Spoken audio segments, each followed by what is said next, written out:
we're back. You just saw us play a four-player game of Custom Heroes.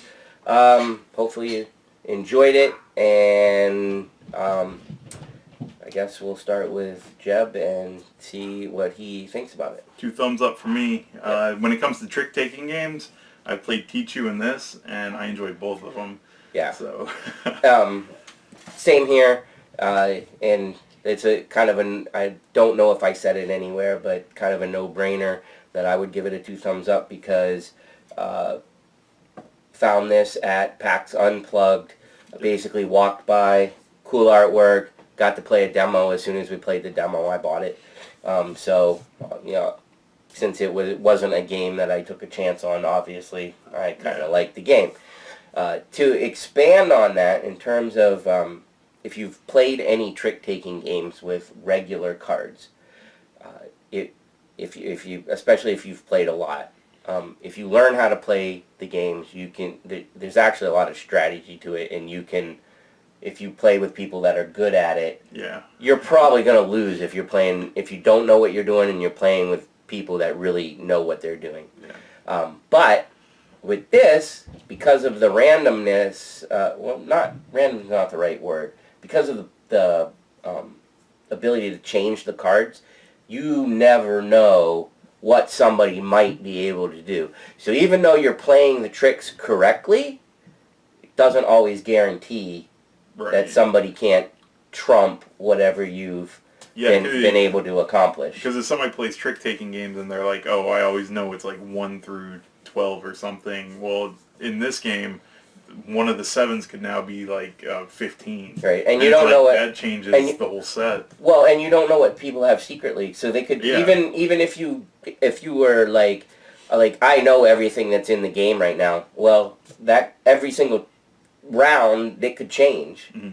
So to me, that's what makes this it just makes it really, really fun, in my opinion. And if you watch the game, you probably could tell by the way that we were, hollering and hooting and hollering and stuff, that everybody was having a really good time. Haley's first time, she loved it. Nathan's first time, he loved it. So there's 2 more people that gave it a big thumbs up. I don't believe, actually, it's a very pricey game either. I think it was 20 or 25 bucks. I think it might have been closer to 20. And Who knows what you can find it for. Comes with the sleeves too. That's not a bad deal at all. Not only does it come with the sleeves, but it comes with extra sleeves. I think I already mentioned that all the clear cards have a film on it. Don't forget that. Try to take the majority off before your first game. And when Mickey meant that you shuffle them together, you don't what is it, rifle shuffle? You kind of slide them. Yeah, do this shuffle. It doesn't. It works a little better. Yeah, I found if you have 2 cards with the sleeve and you try to push them together, then sometimes the film comes up. Yeah, you can get it to catch. So I think Jeb had mentioned this Big in Japan line is supposed to be a series of things coming out, right? That's what I thought. I'll look really quickly. Don't remember if that's exactly right. Let's see, what else? Brings the best Japanese game design and innovation to the world. Games include, and they have a few of them. Okay, so this is actually a line of I guess converted Japanese type of games and stuff like this. So anything else you want to add to the likes of the game? I really like the mechanic of card building. I was first introduced to it in Mystic Vale, and I liked it there. And then when I found out the exact same thing happens here, where you build your cards, I really like that mechanic. That's pretty cool, and it's not it's not widely utilized in a lot of games. Those are the only 2 I could name that have card building. Right, so. and this is a totally different type of game than Mystic Vale. Mystic Vale has more of a deck builder type of feel to it, although you're only building your. You have the same cards and you're manipulating the cards. It still has that deck builder feel, where this is more of a I don't know, all out type of competitive type of game. I also like the player count in this because, like I said, I have limited experience with trick taking game. Teach-U, you have to have 4 players exactly. Yep. So this one you can have, what, 2 to 5 players? Mm-hmm. So you're not restricted by having Is it, a or does teammate. it go for 6? Don't Good gosh, they make that little... up to 6. 6 people, okay. Yep. Did I put that upside down? I did. Oops. Who might not like it? I feel like people that, for the most part, don't like card game, like regular type of card games. I mean, this has a feel, even though they've manipulated the game, it still has a feel of sitting down and playing a game of poker, kind of. Right. You know, there's a lot more fun, if you ask me, in terms of, like, it's not like a game of poker or a game of rummy or something like that. But that's the feel of around the table. Yeah. So if you really don't like a card kind of stuff, card game, you probably wouldn't like it. I know Nina didn't like Tichu when we tried showing her that. I think she would like this more than that. Teacher's a little bit more complicated, I think. Yeah, because you kind of have to work with your teammate, and try to. There is a bit of strategy to that. So I think she would like this more than that. I do too. So the team aspect of Tichu's could be a turnoff for some people. No, I'm not. I think it's a pretty approachable game. I don't think there's a giant audience that I would say just wouldn't like it. Now, there might be more people that would, okay, I'll play it if I have to, but that's just going to be a preference. I don't think that it's going to have a huge audience of, say, like, I can't stand any type of worker placement game. I'm not going to play that. I feel like this is kind of a really good all-around game. Like I said when we went over at the very beginning, I certainly think kid-wise, as long as you can read and have an understanding, there's no reason why you can't play this game. Even there's very few powers. They all have pictures on it. You could almost, like, tell somebody that couldn't read, this guy with a horn, this is what he does. Other than that, you need to be able to do a little math. So if you have math and some pretty basic reading down, you could play this. So I would definitely drop this, from 14 to maybe 8? Yeah. I mean, an 8-year-old's going to be, in school and reading and should be able to do addition and subtraction.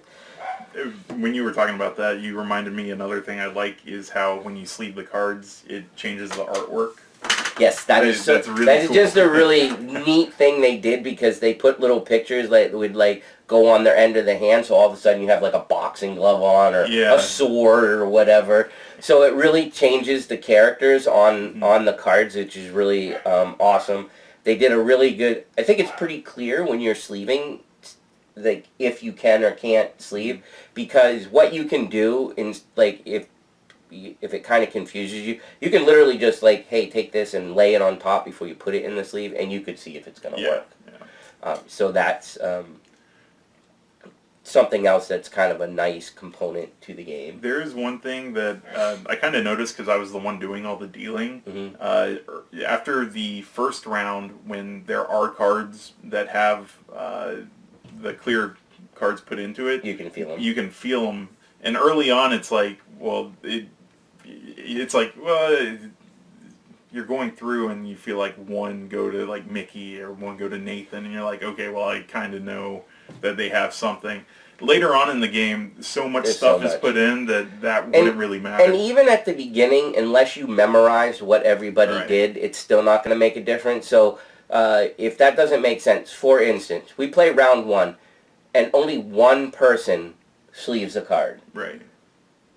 First of all, with only one, it might be a little bit hard to feel, but you could. So if you're paying attention, sure, you could feel that card, and if you remembered what they played, you would know who had it. But honestly, with the way the game plays and the ability that round to make new cards, it means nothing. It really does. Yeah, it's just something that I noticed. Even if you... No, I did too. And I wondered about that after we played, was like, oh, does that give away too much information? And really, with the way that every round you can manipulate cards, really doesn't matter. You can be like, oh, I absolutely know you have the trump card. Well, then I'm going to play around you having the trump card. Unless everybody keeps sleeving the same cards, so Right. you have super thick ones Right. and then like super. And don't forget, some of that stuff costs money. So if they spent all their money, even though they Yep. had that card, they might not be able to use it. Which, if you watch the gameplay, that actually happened to me one time. I had this whole plan in my head because I had 2 trump cards. And then after I started playing, and I was specifically playing in order to use them, I looked down and I had like 1 money. 2 trump cards, 1 money. There was absolutely no way to generate any more. I had no powers to just burn or anything. And I was like, I ended up losing the whole round because of that. Yeah. So anyways, I also like the fact is that the rewards keep everybody in the game all the time. There's Yes, they balance that really well. It's really hard to, like, I'm sure you could get lucky. Any card game's some luck. But they really did a good job of trying to keep everybody on the same level throughout the game, whether it ends up only being 3 rounds or if it goes all the way like we did. I feel like at any time, because somebody like the was guy who always gets close. first place gets 5 victory points, Right, and but no money. card. Yeah, And no money. and then the guy in last place loses a victory point, but then they get tons of money and cards. Right. So now I came in last place. I got 3 cards I can modify. Right. Well, Mickey's in first, and so it's really well balanced, I think. Yeah. So definitely, again, thumbs up. Very approachable. I think you could play it with almost anybody. Fairly compact, as you can see. Yeah. And I don't really have anything else to say other than we can jump into things to remember. We already talked about the very first thing about taking the sleeves off. Film. I'll go back to gameplay. If you watched it, you'll know what I'm talking about. Hopefully what I say right now will make sense, even if you didn't watch it. So one of the abilities of the card makes the trick go in the opposite direction. Meaning, instead of having to play a higher card or a card set, you have to play a lower number. Mm-hmm. So the question was, when I activate that ability, is it instantly effect? So, like, if there's a 9 out here and I play that card, is that card an 8 or whatever? I mean, like, does it count as going lower? And the answer is no. You have to match what it is, and then it starts Match going. or higher. Match or higher. Yeah. So if I have an 8 out here and I play the card that's going to reverse the direction of the sequence, I have to play the 8 or play a 9 or higher or whatever. And then the next person would have to play a lower than what was there. Yep. And that's actually a really huge difference. I hadn't thought about it. That was Nathan, the person that played in the game episode. He brought that up, and it was a really good point. And it's actually right in the rule book. If it comes up, hopefully you won't have to now that we told you. Always checking for the Cadora. Yep. You should usually give people a chance because at the beginning of a round, people are always sorting their cards and looking at them. So don't start going as fast as you can. If you were in last place and you knew you were going first, don't just start playing. Somebody needs to say, is anybody betting with a Cadora this turn? If everybody says no, sure, you can start the game. Otherwise, get a... Like Jeb said, make sure that everybody's paying attention when you ask it, because that does have to be done even before the first set's played, because if somebody drops a 4 down, that might, that would change somebody's mind. I just drop a set of 4, I'm like, I'm not going to do it. Yeah, I just got rid of half my hand, and unless somebody trumps me, I'm going to get to start the next one too. So anyways, that's a real important one to remember. I would also say at the end of each round, if we're saying the round's right again, try to do the rewards in order. Make sure you check for the 10 victory points for the first place person. Then you do all the rewards. And I know you were going to say it, do the rewards one at a time is usually the best way to do it. That way people don't get confused. And then somebody's not like, oh, did I get it? Oh, I can't remember. And technically, the first person and then in sequence should get the draw cards out of the bag. If it's a friendly group, it really kind of doesn't really matter. Care too much. But we did try to go in order just to make sure that we covered everything. Yeah, it was usually when somebody stepped away from the table. Yeah, exactly. I honestly, one thing for the 7th round, for the championship thing, we were unclear about it, and we're not 100% sure that if we were playing a 4-player game, so that's 40 cards in the deck, if there's a if the championship starts and there's only 2 people, do you divvy out 20 cards to each person, or do you just divvy out 10 and put the other 20 to the side? And then we weren't 100% sure, because if the case that 3 people get into the championship, then it doesn't divide evenly. Right. I mean, you could do 10 to each person and set 10 aside. Right. But so the question, basically, another way to word what Jeb said is, since the whole game, you always start with 10 cards. Right. Do you still start with 10 cards again, or do you take the entire deck and split it the best you can, and then maybe if it's an odd number, maybe those go to the side? Yeah. I don't know. We looked in the rule book. We didn't see anything. We certainly could have overlooked it in the rule book, or if somebody knows the answer, they can certainly post it. Yeah. And that is certainly something that you can decide on yourself, too. You can house rule it or be... To tell you the honest truth, I feel like the 10 card thing is probably the way to go. Mm-hmm. Just because, one, having 20 cards in your hand was massively hard to keep track of. And I feel like that if you did the 10 card thing, there would be so many cards set aside that would almost be like a brand new match, because nobody would know what, like, did anybody get the trump cards? I mean, if you passed them all, like, when I played Haley, she got 1 trump card, so she knew I had 3. That's true, yeah. If you do it the other way... And then the same thing with the Cadoras. Yeah. Like, because you could have... She played 3 in the championship, so Mickey could only play 1, so she's already down 3 cards. Right.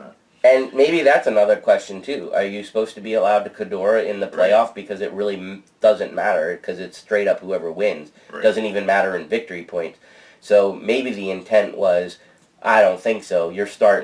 Everybody's starting with the same amount of cards. Right. So I think those are 2 valid questions in terms of that championship round, how do you manipulate that so that it's fair, I guess, for a good playoff.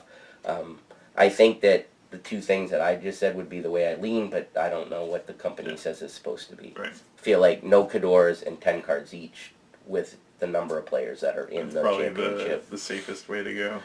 Yeah. Even though we played it totally opposite of what we just said. It was kind of fun to play it that way, but I after doing it, I was like, this doesn't feel like I think they intended, so.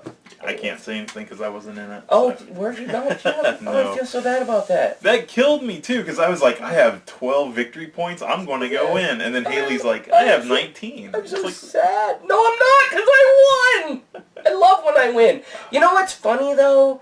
End of the video. I can beat him on the videos, but most of the time when we play games, especially when I teach him a new one, I just get crushed. I'm like, oh, Jeb, this game's awesome. And I'm like the one that knows how to play it, and Jeb goes, oh, this makes sense to me. I guess maybe I'm just clueless. And he's like, I do that, and that. Oh, I win. What did we just play that you did that? Oh, the Sabrosa or whatever. I'm like, I don't know. Like, the mechanics sometimes come a lot quicker to him than he just sees it, and I'm like, oh, it takes me 2 games to figure it out. But then after that, I suck. I start losing. Sometimes that's your luck, though. Yeah. So anyways, that was Custom Heroes. If you guys have any questions or comments, please let us know. We'll address them. Like always, if you enjoy our videos, please subscribe, so we know that people are enjoying it. We got that's another thing. Tons of games. If you request something, we'll do our best to get it. And if we don't have it, Jeb will buy it. All right, everybody. We'll talk to you later. Bye. Boards and booze, booze and boards, with Mickey and Jeb.